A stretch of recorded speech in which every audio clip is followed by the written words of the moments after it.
പ്രശാന്തേട്ട, ബംഗ്ലാദേശിലെ യൂനിസ് വന്നതിന് ശേഷം അവർ ജയിലിൽ നിന്ന് പുറത്തുവിട്ട പ്രധാനപ്പെട്ട തീവ്രവാദിയാണ് അൻസറുള്ള ബംഗ്ലാ ടീമിൻ്റെ തലവൻ.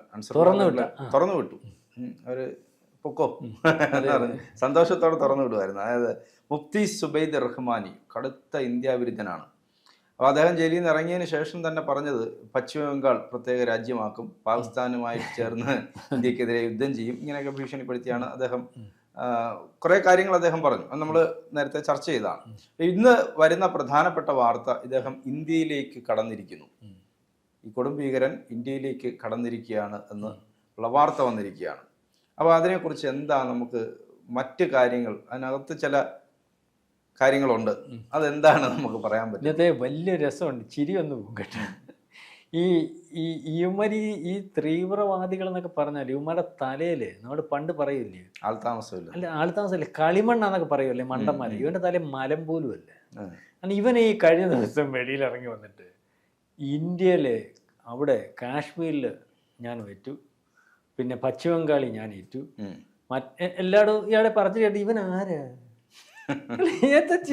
ഞാൻ കളിയാക്കി ഇവൻ ആരാ, അല്ല ഈ ഇന്ത്യ മഹാരാജ്യം അല്ല. അത് കേട്ട് വിശ്വസിച്ച് ഒരു രാജ്യവും അവിടുത്തെ ജനങ്ങളും എന്നൊക്കെ പറയുമ്പോഴേ ഒന്ന് ആലോചിച്ച് നോക്കി. ഇവൻ ഇപ്പം ഇന്ത്യയിലോട്ട് കയറിയിട്ടുണ്ടെന്നാണ് പറയുന്നത്. ഇന്ത്യ കയറിയിട്ടുണ്ടെന്ന് ഇപ്പോഴത്തെ അവസാനത്തിൽ ഇന്ത്യയിലെ അതിർത്തിയിൽ 4200 കിലോമീറ്റർ ചുറ്റളവിൽ പട്ടാളം നിൽക്കുക. അന്ന് അവിടെ പ്രശ്നമാണെന്നറിയാം, അവിടുത്തെ അഭയാർത്ഥികളുടെ കയറ്റം, രണ്ടാമത് മ്യാൻമറിൽ നിന്നുള്ള ആൾക്കാരുടെ കയറ്റം. ഈ പ്രശ്നത്തിന് പിന്നെ ഇപ്പോഴത്തെ ഈ വിഷയത്തോടൊന്നിച്ച് കൃത്യമായ നിരീക്ഷണമുണ്ട്. അതിനകത്ത് പട്ടാളക്കാര് ഗ്രാമവാസികൾക്ക് ട്രെയിനിങ് കൊടുത്തിട്ട് ഗ്രാമവാസികളുടെ കൂടെ സഹായത്തോടു കൂടിയാണ് ഇവർ കാശ്മീരിലെ കാര്യം നിരീക്ഷിക്കുന്നത്. ഈ സമയത്ത് അവൻ ഇന്ത്യ കയറിയിട്ടുണ്ടെങ്കിൽ ഓക്കെ, മണ്ടനല്ല, കയറ്റി വിട്ടതാ, കയറ്റി വിട്ട ഇവനെ കയറ്റി വിട്ടിട്ട് ഇവന്റെ പുറയില് റോ ഉണ്ടാവും. ഇവന്റെ പുറയില് പട്ടാളത്തിന്റെ രഹസ്യാന്വേഷണ വിഭാഗം ഉണ്ടാവും. ഇവൻ എവിടെയൊക്കെ പോകുന്നു നോക്കും. നിങ്ങൾക്ക് ഈ ഐൽഡോവലിന്റെയും അല്ലെങ്കിൽ ഈ ഇന്ത്യയുടെ രഹസ്യാന്വേഷണ സംവിധാനത്തിന്റെ ഒക്കെ കാര്യം ലോകത്തെ മൊസാദ് ഉൾപ്പെടെയുള്ള രഹസ്യാന്വേഷണ വിഭാഗത്തിന്റെ കാര്യങ്ങൾ അവർ ചെയ്തു കഴിഞ്ഞാൽ വെളിവിടും. റോ ചെയ്യുന്ന ഒരു കാര്യം പുറത്തു പോലും വിടത്തില്ല. ഈ മൊസാദിന് മേലുള്ള റോ എന്നുള്ള രീതിയിലാണ് ഇപ്പം അത് നമ്മൾ പറയുന്നില്ലെങ്കിലും അങ്ങനത്തെ ഒരു രീതിയിലെ കാര്യങ്ങൾ പൊയ്ക്കൊണ്ടിരിക്കുക. അങ്ങനെ തന്നെയാണ്. അപ്പം ഇവൻ ഇവിടെ ആരെയൊക്കെ ആയിട്ട് വന്ന് കാണുന്നു, ഇവൻ എന്തൊക്കെ ചെയ്യുന്നു എന്നുള്ളത് കഴിഞ്ഞിട്ട് ഇവനെ മുയലിനെ ഓടിച്ചിട്ട് പിടിക്കത്തില്ലേ പട്ടി, മുയലൊരു പരുവം ഓടിക്കഴിയുമ്പോൾ ഇവൻ തളർന്നങ്ങിരിക്കുമല്ലോ, പിന്നെ പിടിക്കാൻ പാടില്ല, ഇവനെ പിടിച്ച് കൊണ്ടുപോകും. അപ്പൊ ഇടയ്ക്കൂടെ ഞാൻ ഒരു കാര്യം ചെയ്ത് സംസാരിച്ച് പൂർത്തിയാക്കാം. ഇയാള് ഇങ്ങനെ കയറണമെങ്കിൽ ഇവിടെ ഇയാൾക്കൊരു പിന്തുണ ഉണ്ടാവില്ലേ? ഇവിടെ പിന്തുണ ഉണ്ടല്ലോ, ഇല്ല പണ്ടല്ല, ഇവിടെ പിന്തുണ ഉണ്ടല്ലോ. ഇവിടെ പിന്തുണ ഉണ്ടെന്ന് പറയുന്നെങ്കിലും ആ പിന്തുണ പുറകിൽ കൂടെ ആണല്ലോ കൊടുക്കുന്നത്, അല്ലെങ്കിൽ രഹസ്യ സ്വഭാവത്തിലാണല്ലോ കൊടുക്കുന്നത്. നമ്മൾ നിരീക്ഷിച്ചിട്ട് കാണാൻ പറ്റാത്ത പിന്തുണ ഉറപ്പിക്കുന്നതിന് സഹായമാകും. ആരൊക്കെയാണെന്നുള്ളത് ജോണിന് മനസ്സിലായോ? അതിനാ ഞാൻ പറഞ്ഞ ഇവനെ കയറ്റി വിട്ടു. ഇവനെ ആദ്യം ഇത്രയും ക്രൈസിസിൽ പ്രശ്നത്തിൽ നിന്ന് ജയിലിൽ കഴിയുന്ന ഒരു മനുഷ്യൻ വെളിയിൽ വന്നാൽ ആദ്യമേ കാണുന്ന ആരെയായിരിക്കും? നിങ്ങൾ ഒരു പ്രശ്നത്തിൽ നിൽക്കുകയാണ്, നിങ്ങൾക്ക് വെളിയിൽ വരാനൊരു സാധ്യത കിട്ടി, നിങ്ങൾ ഏറ്റവും വേണ്ടപ്പെട്ട ആളിനെയാണോ ആദ്യം കാണുന്നത്? പുറത്തിറങ്ങാൻ സഹായിച്ചതും അല്ലെങ്കിൽ അയാൾ വേണ്ടപ്പെട്ട. അപ്പൊ ഇപ്പൊ ഇന്ത്യയിലോട്ട് കയറിയിട്ടുണ്ടാവും. ഇന്ത്യയാണല്ലോ ഇയാളുടെ ലക്ഷ്യം, പ്രധാനപ്പെട്ട. ഇന്ത്യയിലോട്ട് കയറുമ്പോൾ ഇയാളെ ഏറ്റവും വേണ്ടപ്പെട്ട ആൾക്കാരെ ആയിരിക്കുമല്ലോ കാണുന്നത്. വേണ്ടപ്പെട്ട ആൾക്കാരാരാ നമുക്കറിയണം. ഒരുപക്ഷെ നമുക്ക് അത് ബോധ്യപ്പെടാൻ സഹായിക്കും, അല്ലെങ്കിൽ അറിയാമെങ്കിൽ തന്നെ കുറച്ചുകൂടെ ബോധ്യപ്പെടും. അല്ലെങ്കിൽ ഇനി നമുക്ക് ബോധ്യപ്പെട്ടതിന് അപ്പുറം ഇവന് ആൾക്കാരുമായിട്ട് ബന്ധമുണ്ടോ നമുക്കറിയാമല്ലോ. മനസ്സിലായില്ലേ? അല്ലെങ്കിൽ ഈ വാർത്ത ഇങ്ങനെ ലീക്ക് ആവത്തില്ല ജോണേ. അവനിവിടെ കയറിയാൽ നമ്മുടെ അവിടെ എവിടെ ബോംബ് വെച്ചാലേ നമ്മൾ അറിയത്തുള്ളൂ. ഏത് തീവ്രവാദി കയറിയ സാധനം ഇങ്ങനെ വാർത്തയാവുന്നു. മനസ്സിലാവുന്നുണ്ടോ? അപ്പൊ ഇതിനകത്ത് എന്തോ കഷ്ട, മൊത്തം നശിച്ചു. 1.5 മാസമായതേ ഉള്ളൂ. GDP നമ്മളെ വളരെ ഉച്ചസ്ഥി പോകൊണ്ടിരുന്ന രാജ്യമാണ്. മൊത്തം നശിച്ചു. വ്യവസായങ്ങൾ മൊത്തം ഇല്ലായ്മയായി. രാജ്യത്ത് കയറ്റുമതി ഇറക്കുമതി ഇല്ല. ഇപ്പം നോട്ടീസ് കൊടുത്തേക്കും അദാനി, $800 ബില്യൺ കൊടുക്കാനുണ്ട്. 400 കൊടുത്തില്ലേ അവർ കറണ്ട് കട്ട് ചെയ്യും. കറണ്ട് കട്ട് ചെയ്താൽ നമ്മൾ കഴിഞ്ഞ ആഴ്ച പറഞ്ഞതുപോലെ വെള്ളം കിട്ടത്തില്ല, ഒരു കാര്യങ്ങൾ നടക്കത്തില്ല, വ്യവസായങ്ങൾ പൂട്ടും. ഈ സമയത്ത് ഇന്ത്യയെ ആക്രമിക്കാൻ അതിർത്തിയിൽ ബാലിസ്റ്റിക് മിസൈൽ വേണമെന്ന് പറഞ്ഞാൽ പാകിസ്ഥാനിൽ പോയത്. ഈ സമയത്ത് ഈ പട്ടിണി കിടക്കുന്നിടയ്ക്കും നിരന്തരം ഇങ്ങനെ പറഞ്ഞുകൊണ്ടിരിക്കുകയാണ്, ഇന്ത്യയാണ് ഞങ്ങളെ ലക്ഷ്യം, ഇന്ത്യ ആക്രമിക്കും, ഇന്ത്യയെ തകർക്കും, ഇന്ത്യയുമായി യുദ്ധം ചെയ്യും, ശരിടാ, നീ ഇപ്പൊ ഈ ഭരണാധികാരി വന്നു, ഇയാൾ ഈ പട്ടിണി മാറ്റാണ് അവിടെയുള്ള ആളുകൾക്ക് മെച്ചപ്പെട്ട. ഹസീനയെ കൊള്ളത്തില്ല എന്ന് പറഞ്ഞിട്ടാണോ ഇവർ പുറത്താക്കിയത്? അവരുടെ ഭരണം കൊള്ളത്തില്ല. അപ്പൊ അതിനേക്കാൾ മെച്ചപ്പെട്ട സംവിധാനമല്ലേ ഇവർ ഒരുക്കി കൊടുക്കേണ്ടത്? അതല്ലേ ഇവർ ശ്രദ്ധിക്കേണ്ടത്? ഇന്ത്യയുമായിട്ട് യുദ്ധം ചെയ്യാനല്ലല്ലോ ഇപ്പൊ നിൽക്കേണ്ടത്. ഇതിപ്പോ പട്ടിയേക്കുന്ന എന്തോ ഭരണാധികാരിയെ എവിടെയോ ഒരു മുഹമ്മദിനെ കൊണ്ടുവന്നു. അയാൾ അമേരിക്കൻ സ്പോൺസറാണ്.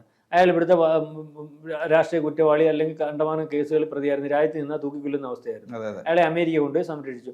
അമേരിക്ക ദീർഘകാലമായിട്ട് ഉദ്ദേശിക്കുന്ന ഒരു എയർ സ്പേസ് അവിടെ വേണമായിരുന്നു. അതിന് ഇയാളെ ഒരിക്കൽ അവിടെ നിർത്തിയത്, നോബൽ സമ്മാനമൊക്കെ കൊടുത്തു. ഇയാൾക്ക് ലോകത്ത് ലണ്ടനിലും അമേരിക്കയിലോട്ടാണ് നിന്നുകൊണ്ടിരുന്നത്. അയാളെ ഇവിടെ കൊണ്ടുവച്ചു. അയാൾ ഇവിടെ കൊണ്ടുവച്ചെന്ന് പറഞ്ഞാൽ അയാൾ അവിടെ ഇരുന്നോണം. അയാൾ എന്തെങ്കിലും ഇന്ത്യയിൽ അമാരെ കഴുത്തുകൊണ്ട് ചൂരകളി. ജമാഅത്ത് ഇസ്ലാമിയും ബാക്കിയുള്ള ജമാഅത്ത് ഇസ്ലാമി അവിടെ ഭരിക്കുന്നത്. ജമാഅത്ത് ഇസ്ലാമി ഇനിയിപ്പോൾ ഒരു രാജ്യം ഭരിക്കുന്നെങ്കിൽ അത് ഈ രാജ്യമായിരിക്കും. അതിനെ അവർ ശ്രമിക്കുന്നത്. രണ്ടാമത് ഇപ്പൊ ഈ പറഞ്ഞ ഇന്ത്യക്ക് എന്ന് പറഞ്ഞവനെ തുറന്നു വിട്ടല്ലോ. ബാക്കിയുള്ള അതിനകത്ത് കിടക്കുന്നവന്മാരുമായിട്ട് പട്ടാള മേധാവി പോയി സംസാരിച്ചുകൊണ്ടിരിക്കുക. എങ്ങനെ വേണം കാര്യങ്ങൾ, നിങ്ങളെന്ന് ഇറങ്ങുന്നു, തുറന്നുവിടാൻ വേണ്ടി. അങ്ങനത്തെ ഒരു രാജ്യത്തെ വല്ല കാര്യമുണ്ടോ? നമ്മൾ പറഞ്ഞിട്ട് യുവമാർക്ക് എന്തെങ്കിലും ബോധമുണ്ടോ? അവന്മാർക്ക് സൂചിക്കണമെന്നുള്ളതല്ല രാജ്യത്തിന്റെ നിലനിൽപ്പോ രാജ്യത്തിന്റെ പ്രശ്നങ്ങളോ. എന്റെ പൊന്നു ചോണ, യുവമാര് കുത്തിവെക്കുന്ന പറഞ്ഞാൽ ഇവിടെ അല്ല ജീവിതം, ഇത് ജീവിതമല്ല, ജീവിതം മേളില, അവിടെ സ്വർഗം മേളില. ഇവിടെ പിന്നെ നമ്മൾ എങ്ങനെയും ദൈവത്തിന് വേണ്ടി ജീവിക്കുന്നു. അപ്പൊ ദൈവത്തിന് വേണ്ടി ചാവേറാവുന്നു, ദൈവത്തിന് വേണ്ടി വേറെ വല്ലവനെ തല്ലിക്കൊല്ലുന്നു, ദൈവത്തിന് വേണ്ടി രാജ്യം നശിപ്പിക്കുന്നു. ഇങ്ങനെ പോകാനാ പറഞ്ഞേക്കുന്നത്. അവർക്കെന്തോ മാത്രമല്ല ഇങ്ങനെ പറഞ്ഞ് ബാക്കിയുള്ളവരെ വഴിയാതരമാക്കുമ്പോ അവന്റെ ജീവിതം ഇവിടെ സ്വർഗതുല്യോ. ഇവന് പെണ്ണും കള്ളും കൊട്ടാരവും കാറും സംവിധാനവും എല്ലാം ഉണ്ടാക്കി കൊടുക്കാൻ ഇവനെ വെച്ച് ഓപ്പറേറ്റ് ചെയ്യുന്ന രാജ്യങ്ങളുണ്ട്.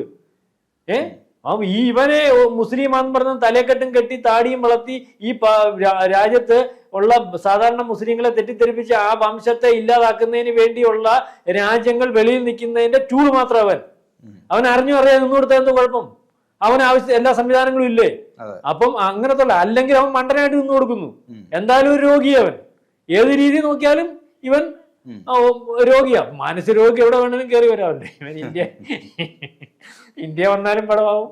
അവിടെ എനിക്ക് ചിരി വരുന്നതെന്ന് പറഞ്ഞാൽ ഇവനെ പടമാക്കി കാണുമോ?